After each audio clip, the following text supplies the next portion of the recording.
Very good morning, once again welcome to H9 automotive. आज हम लोग जो बाइक के ऊपर काम करने वाले हैं वो एक स्पेशल पर्सन का रहने वाला है। मैम का नाम है Siddhi Jamle, also known as star girl.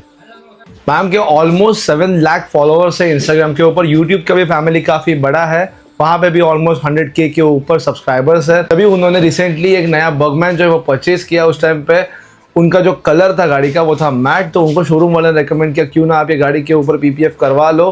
तो तभी उनको रिसर्च करते टाइम थाने में जब भी उन लोगों ने बेस्ट PPF एप्लीकेशन सेंटर करके डाला, उनको हमारा नाम दिखा, बट ऑब्वियस था वो चीज़। उसके बाद उन्होंने हमको कॉन्टैक्ट किया। कॉन्टैक्ट करने के बाद फिर हम लोगों ने डिस्कशन करके उनके ऊपर क्या गाड़ी के ऊपर काम करना है वो हम लोगों ने फाइनल किया।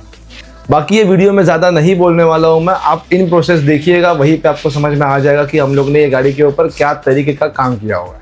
उसी के साथ मैम की और एक बाइक थी रॉयल एनफील्ड, उसके ऊपर भी हम लोगों ने PPF का ही एप्लीकेशन किया हुआ है। वो भी मैट कलर है, उनको मैट कलर बहुत ज़्यादा पसंद है, बट एक चीज़ है, मैट को डिफ़िकल्ट करना उससे भी ज़्यादा डिफ़िकल्ट है। तो इसीलिए हम लोगों ने उनका रॉयल एनफील्ड को भी मैट PPF से प्रोटेक्ट करने का ऑप्शन दे दिया। तो दोनों बाइक्स के ऊपर हम लोगों ने जो है आर्मिंडा ब्रांड का 5 इयर्स वारंटी वाला 200 GSM का मैट PPF का एप्लीकेशन किया। वीडियो को अंत तक जरूर देखिएगा। वीडियो के अंत में मैं आपको पूरे गाड़ी के आफ्टर शॉट जरूर दिखाऊंगा। Thank you for watching us. मिलते हैं आपसे अगले वीडियो में।